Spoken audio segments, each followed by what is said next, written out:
I didn't think anything strange would happen on my first night in Tokyo. Akihabara was supposed to be a fun part of the trip. Neon lights, crowded streets, arcades stacked on top of arcades. The kind of place you see in videos and think, yeah, this can't be real. But it is. And it was. I remember walking into this arcade, one of those multi-floor buildings that just kept going up like it doesn't want you to leave. The air inside was heavy, not hot, just still, like the sounds of all the machines were trapped in the wall. That's where I met her. She was standing by a rhythm game cabinet, not playing, just watching the screen flash colors like she already knew the patterns by heart. At first I thought she was just another local player, maybe someone waiting for a turn, but something felt off.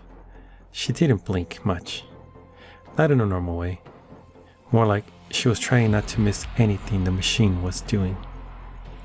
When I walked past her, she turned her head slightly and said, "Do you hear it too?" I almost laughed.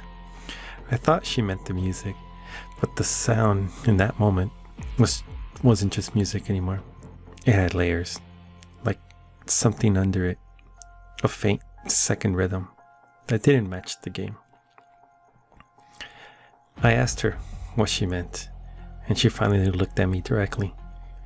Her eyes weren't empty. They were too focused, like she was listening to something behind me instead of in front of her. She pointed at the machine. "You only notice it when you stop moving." I didn't understand, so I stood there. And that's when the arcade got quieter. Not completely silent, but wrong quiet. Like someone turned down reality a few levels. The rhythm was still playing, but I could hear something underneath it now. A soft tapping sound, like footsteps trying to match the beat. Except there was no one on the machine, just the screen. She leaned in closer to me and whispered, "It learns your timing." I asked what she meant by it. She didn't answer. Instead, she just said, "You shouldn't have paused here." And that's when I noticed it. One of the rhythm game screens, that was a second set of notes scrolling in perfect sync with my breathing. Even though I hadn't touched the machine, even though I wasn't playing. And the worst part?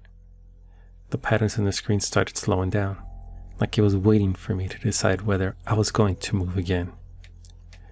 The girl stepped back into the crowd behind me, but when I turned around, she wasn't walking away.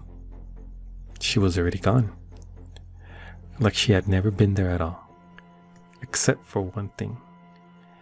On the edge of the arcade floor, there was a small coin sitting where she was standing. It was still warm, and it had my name scratched into it.